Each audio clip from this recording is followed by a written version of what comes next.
Hello students, एक बार फिर से आप सभी का हार्दिक स्वागत है आपके अपने YouTube channel study the next पर। आज के वीडियो में हम क्लास 8th की 8th ग्रेड इंग्लिश के लेसन 2 थ्रिल्स ऑफ काना किसली के बारे में पढ़ेंगे और इस पाठ के अंतर्गत आए हुए सभी क्वेश्चंस के आंसर ढूंढने की कोशिश करेंगे और उनको समझने की कोशिश करेंगे। तो चलिए लेसन को प्रारंभ करते हैं।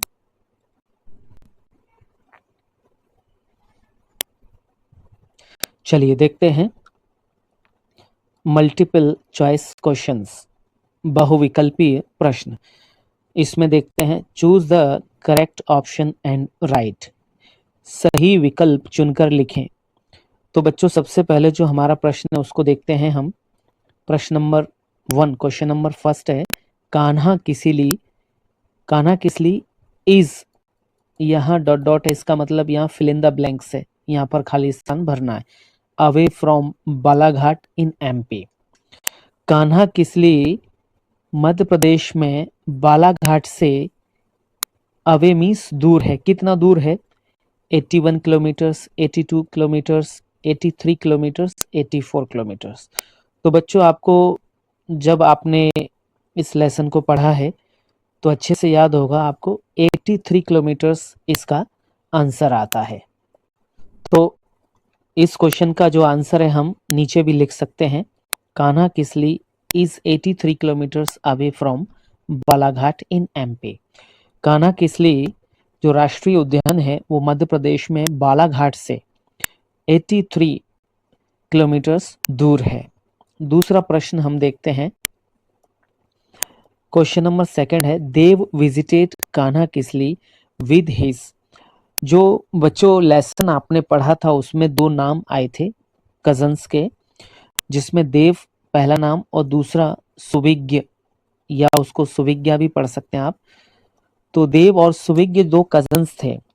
तो देव जो था वो अपने पेरेंट्स के साथ कान्हा किसली घूमने गया था, तो उसी का यह क्वेश्चन यहाँ पर लिया गया है। Dev visited Kanha Kisli with his parents, friends दोस्तों के साथ, पेरेंट्स अपने माता पिता के साथ, टीचर्स के साथ, शिक्षकों के साथ, या कजन्स के साथ। तो यहाँ पर जो देव है वह देव अपने पेरेंट्स के साथ घूमने गया, और दूसरा जो इसमें नाम आया था सुविज्ञ, तो सुविज्ञ को उसने अपने घूमने की पूरी स्टोरी सुनाई थी। चलिए, तो इसका जो करेक्ट ऑप्शन है वो आएगा पेरेंट्स। तो यहाँ पर हम लिख सकते हैं पेरेंट्स। इसको कंप्लीट भी लिख सकते हैं हम, देव विजिटेड कान्हा किसली, ये पूरा लिख लेंगे यहाँ तक, विद हिज पेरेंट्स जुड़ जाएगा। कहने का मतलब है क्वेश्चंस में से ही हमको आंसर की लैंग्वेज ढूंढनी है। Dev visited Kanha Kisli with his parents. Question number तीसरा हम देखते हैं। चलिए तीसरे प्रश्न की ओर चलते हैं। If you visit Kanha Kisli how would you go for locating tigers. यदि आप कान्हा किसली घूमने के लिए जाते हो तो फिर आप टाइगर को लोकेट कैसे करेंगे, यानी ढूंढने के लिए किससे जाओगे आप। तो इसमें 4 ऑप्शन दिए। ऑन अ बाइसिकल, क्या आप साइकिल से जाएंगे? ऑन अ हॉर्स, घोड़े पर जाएंगे? ऑन एन एलिफेंट, एक हाथी पर जाएंगे? या ऑन फुट, पैदल जाएंगे? तो इसका आंसर है ऑन एन एलिफेंट। तो यहाँ पर जो खास बात है, आपने टाइगर का जो पाठ पढ़ा है तो इसमें देखा होगा कि देव भी हाथी के ऊपर ही बैठ करके जंगल में विजिट करने गया था, क्योंकि जब विजिट करते हैं तो उस समय टाइगर के अटैक का खतरा रहता है, इसलिए एलिफेंट के पीठ पर ही बैठ करके विजिट करना अच्छा रहता है। चलिए नेक्स्ट क्वेश्चन देखते हैं। Question number 4, the plural form of bush is. Bush means यहाँ पर झाड़ी को कहते हैं, झाड़ी। और इसके 4 ऑप्शंस दिए गए हैं। ए में बश एस लगा है, बशिश, बसेज और बशेज। तो बच्चों यहाँ पे क्वेश्चन फोर्थ का जो बश का प्लूरल फॉर्म है ये डी वाला आएगा, बशेस।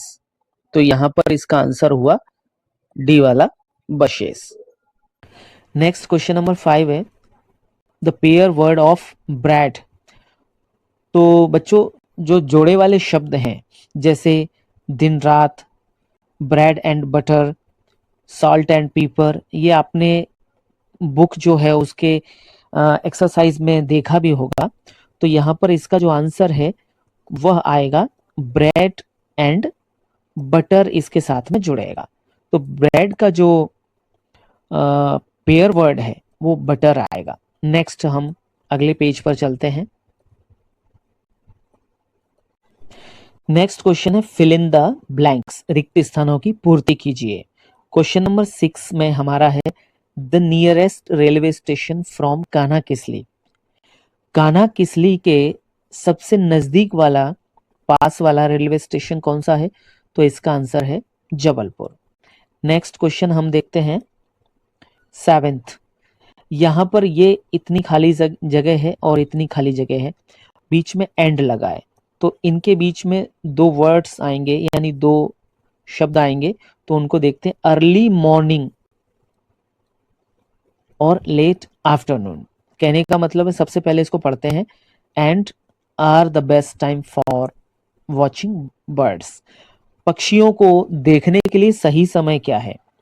तो पक्षियों को देखने के लिए सही समय है अर्ली मॉर्निंग, मतलब सुबह सुबह जल्दी, सुबह का समय, लेट आफ्टरनून, और देर दोपहर बाद, मतलब दोपहर के बाद वाला समय जो है, कहने का मतलब थोड़ी सी सांझ होने लगती है उस समय का, ये लेट आफ्टरनून वाला है। और अर्ली मॉर्निंग जब हम सुबह सूर्योदय के समय पर जागते हैं उस समय की बात है, लगभग 6 बजे। तो अर्ली मॉर्निंग और लेट आफ्टरनून ये दोनों सही समय है जब पक्षियों को देखा जा सकता है।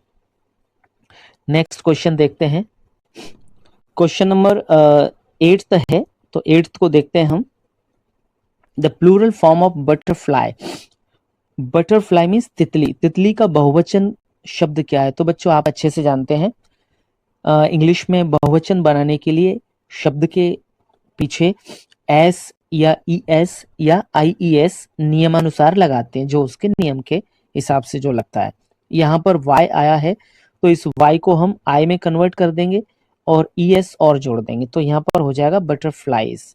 तो इसका आंसर है बटरफ्लाइज, मतलब प्लूरल जो है, बटरफ्लाई मीन्स तितली और बटरफ्लाइज मीन्स तितलियां। तो यहाँ पर यह आंसर इसका प्लूरल हो गया। क्वेश्चन नंबर 9 देखते हैं, the opposite gender of Hunter is huntress. Hunter means शिकारी और हंट्रेस मीन्स शिकारिन कह सकते हैं, मतलब ये स्त्रीलिंग भाव में जा रहा है और हंटर पुल्लिंग भाव में जा रहा है। जैसे कि राजा पुल्लिंग है और रानी स्त्रीलिंग है, ऐसे ही यहाँ पर जो हंटर शब्द है वह पुल्लिंग है और हंट्रेस स्त्रीलिंग भाव का शब्द है। तो इनको कहते हैं अपोजिट जेंडर वाले वर्ड्स। अगला क्वेश्चन हम देखते हैं 10th। The synonym of the word protect is, मतलब प्रोटेक्ट कहते हैं रक्षा करना या सुरक्षा करना, बचाना। 10th नंबर का क्वेश्चन देखते हैं, the synonym of the word protect is defend. Protect का मतलब है रक्षा करना या सुरक्षा करना। तो प्रोटेक्ट के सिनोनिम वर्ड को ढूंढना है। सिनोनिम कहते हैं समानार्थी या पर्यायवाची। तो प्रोटेक्ट जो वर्ड है उसका सिनोनिम है यहाँ पर डिफेंड, इसका मतलब भी रक्षा करना होता है। नेक्स्ट अगले क्वेश्चन पे चलते हैं, very short answer type questions, बहुत छोटे उत्तर वाले प्रश्न हैं ये। तो चलिए इनको देखते हैं। बच्चों very short answer type question से इनको हिंदी में अति लघुत्तरी प्रश्न भी कहते हैं। तो चलिए देखते हैं हम, answer the following questions in one word और वन सेंटेंस। एक वाक्य या एक शब्द में उत्तर लिखना है। ये नीचे लिखा भी है, निम्नलिखित प्रश्नों के उत्तर एक शब्द या एक वाक्य में लिखें। तो चलिए हम देखते हैं प्रश्न। Question number 11, in which district of MP Kanhakisli is situated. Madhya Pradesh के किस जिले में कान्हा किसली सिचुएटेड मीन्स स्थित है? तो इसका आंसर है, आपको पता है, आपने टेक्स्ट बुक के अंदर पढ़ा हुआ है कि Kanha Kisli is situated in Mandla district near Jabalpur in MP. Kanha Kisli Mandla जिले में जबलपुर के पास में मध्य प्रदेश में स्थित है। अगला प्रश्न देखते हैं हम, question number 12, where has Dev recently visited? बच्चों, आपने टेक्स्ट बुक पढ़ी है, उसमें देखा होगा कि देव और सुविज्ञ दो कजन्स हैं, तो उनमें से जो देव है उसने कान्हा किसली को रिसेंटली विजिट किया था, तो उसी के बारे में ये प्रश्न है। तो प्रश्न कह रहा है कि देव ने रिसेंटली मतलब हाल ही में कहां पर विजिट किया है? तो इसका आंसर आएगा, Dev has recently visited Kanha Kisli. Kisli भी लिख सकते हैं, कान्हा किसली नेशनल पार्क लिख सकते हैं हम। और आप अगर कान्हा भी लिख दोगे तो भी काम हो जाएगा, लेकिन बेहतर है कि यहाँ पर सेंटेंस को पूरा कर दिया जाए। तो यहाँ पर Kanha Kisli national NATIONAL national park, ये थोड़ा सा मिस हो गया था। Dev has recently visited Kanha Kisli national park, full stop. चलिए अगला प्रश्न देखते हैं, question number 13, write the plural form of monkey. Monkey का बहुवचन लिखना है, तो मंकी का बहुवचन एस लगा देंगे और बहुवचन हो जाएगा। मंकी मीन्स बंदर, मंकीज मीन्स बहुत सारे बंदर। अगला क्वेश्चन देखते हैं 14, right the opposite gender of tiger. Tiger का अपोजिट जेंडर लिखना है, तो यहाँ पर हो जाएगा टाइग्रेस। मतलब टाइगर मीन्स नर चीता और टाइग्रेस मीन्स मादा चीता, तो ये इसका अपोजिट जेंडर हो गया। अगला नेक्स्ट क्वेश्चन देखते हैं हम, short answer type questions. Answer the following questions in 1 or 2 sentences. एक या दो वाक्यों में निम्नलिखित प्रश्नों के उत्तर एक या दो वाक्यों में लिखें। तो चलिए हम देखते हैं question number 15, right the name of any 5 animals found in Kanha Kisli. Kanha Kisli में पाए जाने वाले 5 जानवरों के नाम लिखिए। तो जब हमने टेक्स्ट बुक पढ़ी थी उस समय बहुत सारे एनिमल्स को पढ़ा था, तो उनमें से कुछ एनिमल्स हैं। 5 animals found in Kanha Kisli are tigers, chitals, sambars, black bucks, deer, jackals. तो इस प्रकार आप इनको उसमें से बुक में से अपने हिसाब से चेंज भी कर सकते हैं। इसके अलावा और भी एनिमल्स हैं जिनको आप लिख सकते हैं। टाइगर्स मीन्स चीता, चीतल्स, सांभर, ब्लैक बक्स, डियर हिरण, जैकाल गीदड़। इस प्रकार ये और भी एनिमल्स हैं जिनको आप लिख सकते हैं। क्वेश्चन नंबर 16 है, where does Dev's uncle work. Dev के जो अंकल हैं वो कहां पर काम करते हैं? तो इसका आंसर है, Dev's uncle is a manager. Dev's uncle is a manager in MP state tourism department. मतलब देव के जो अंकल हैं वे मध्य प्रदेश स्टेट में मतलब एमपी स्टेट में टूरिज्म डिपार्टमेंट पर्यटन विभाग में मैनेजर की पोस्ट पर हैं। नेक्स्ट क्वेश्चन देखते हैं 17, have you ever visited any national park और जू, शेयर योर एक्सपीरियंस। क्या आपने कभी कोई नेशनल पार्क या चिड़ियाघर को विजिट किया है या वहां पर आप कभी घूमने गए हो? शेयर योर एक्सपीरियंस, आपका एक्सपीरियंस लिखिए या शेयर करिए। तो इसमें लिखेंगे, यस आई विजिटेड जू last year with my school friends. हाँ, मैंने विजिट किया है और मैंने अपने स्कूल फ्रेंड्स के साथ में लास्ट ईयर पिछले वर्ष एक जू को विजिट किया है। ये लिख रहा आई, यहाँ पर ये आई है, I saw the different types of animals there. Different types, यहाँ s और लगेगा बच्चों. I saw the different types of animals there. मैंने वहां पर विभिन्न प्रकार के जानवर देखे. I enjoyed there too much with my friends. मैंने वहां पर अपने दोस्तों के साथ बहुत ही आनंद से मतलब विजिट किया या खूब वहां पर आनंद उठाया. इसमें टाइप्स में एस लगा के आप इसको रखें. यहां पर ये एस लगेगा और ये आई है. चलिए नेक्स्ट देखते हैं हम अगला question. Question number 18. Rewrite the following sentence changing the gender of the nouns. जो नाउन है, नाउन मतलब मिस्टर शर्मा है ये, और एक्टर ये नाउन है. तो नाउन्स को हम यहां पर जेंडर चेंज करके लिखेंगे. तो सबसे पहले क्वेश्चन पढ़ते हैं. Mister Sharma is a good actor. Mister Sharma एक बहुत अच्छे एक्टर हैं. तो एक्टर का बच्चों जेंडर चेंज करेंगे तो एक्ट्रेस हो जाएगा.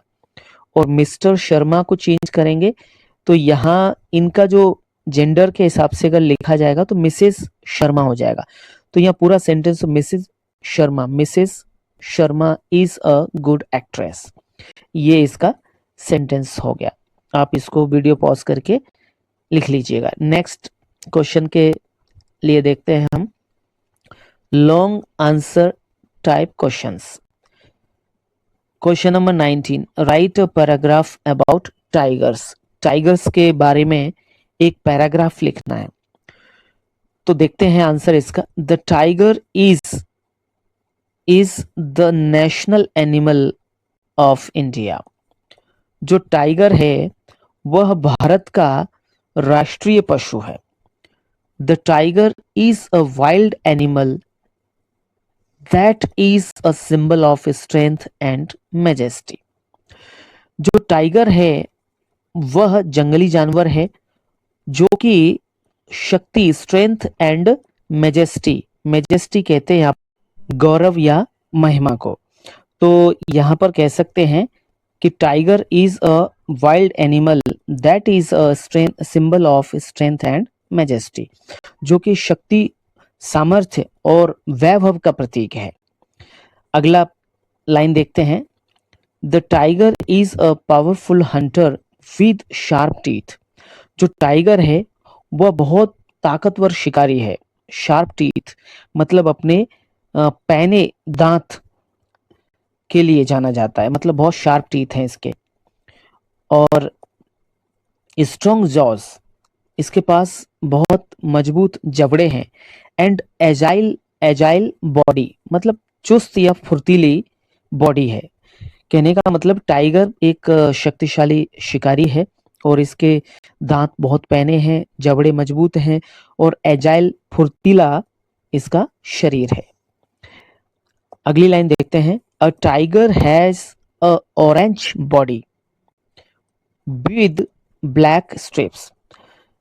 जो टाइगर है उसका शरीर ऑरेंज कलर का होता है और शरीर पर इसके ब्लैक स्ट्रिप्स मतलब काली पट्टियां पाई जाती हैं. अगला. An adult tiger can be 6 to 10 feet long. एक जो वयस्क जो टाइगर है वह 6 से 10 फीट लंबा हो सकता है. And weigh up to 660 pounds. 660 pounds इसका मतलब 660 पाउंड तक इसका वजन हो सकता है. ये टाइगर के बारे में पैराग्राफ लिखा हुआ है.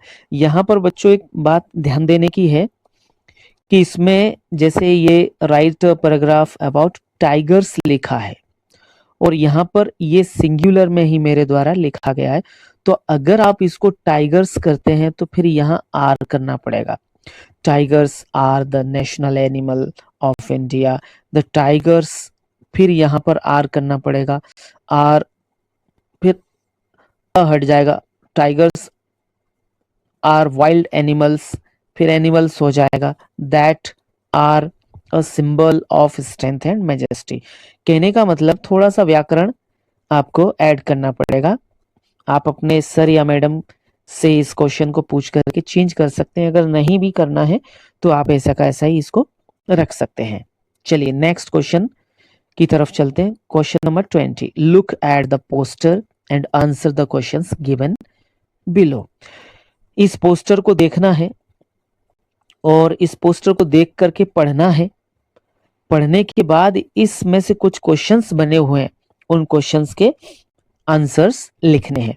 तो चलो पढ़ लेते हैं। Tiger, their survival is in our hands.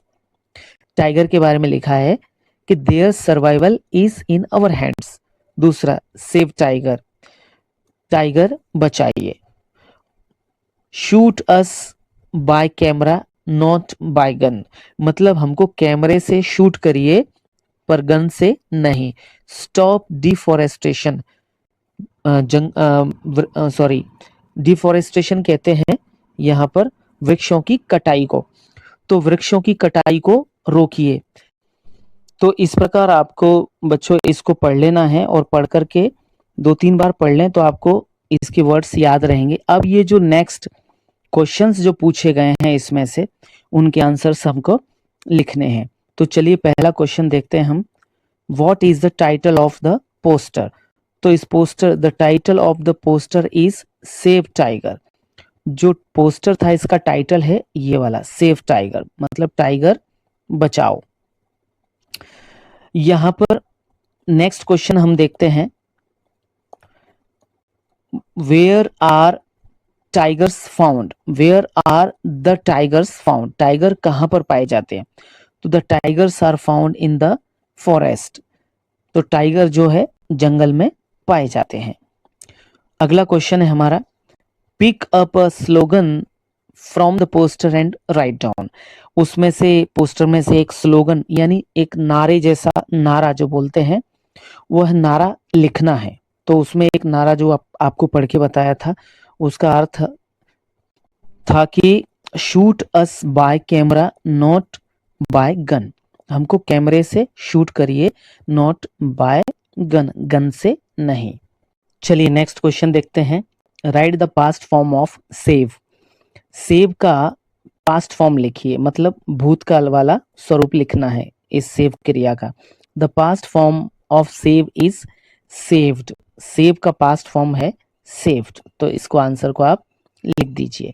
Next है, गिव वन वर्ड फॉर। ये जो नीचे सेंटेंस दिया गया इसके लिए एक शब्द का प्रयोग करना है।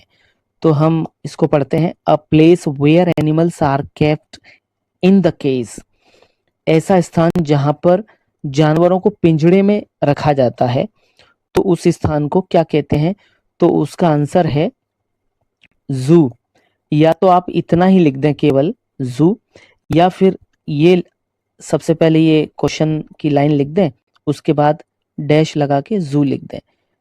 आपके ऊपर डिपेंड करता है, लैंग्वेज बना करके लिखें तो बेहतर है और डायरेक्ट जू लिखें तो भी बेहतर है। तो इस प्रकार आपका ये 8th ग्रेड का सेकंड जो लेसन है वो कंप्लीट हुआ। बच्चों वीडियो अच्छा लगा हो तो वीडियो को लाइक और शेयर जरूर करें, चैनल को सब्सक्राइब कर लें जिससे नोटिफिकेशंस आपको समय समय पर मिलती रहे। नेक्स्ट वीडियो में अगले लेसन के साथ फिर उपस्थित होते हैं, तब तक के लिए धन्यवाद।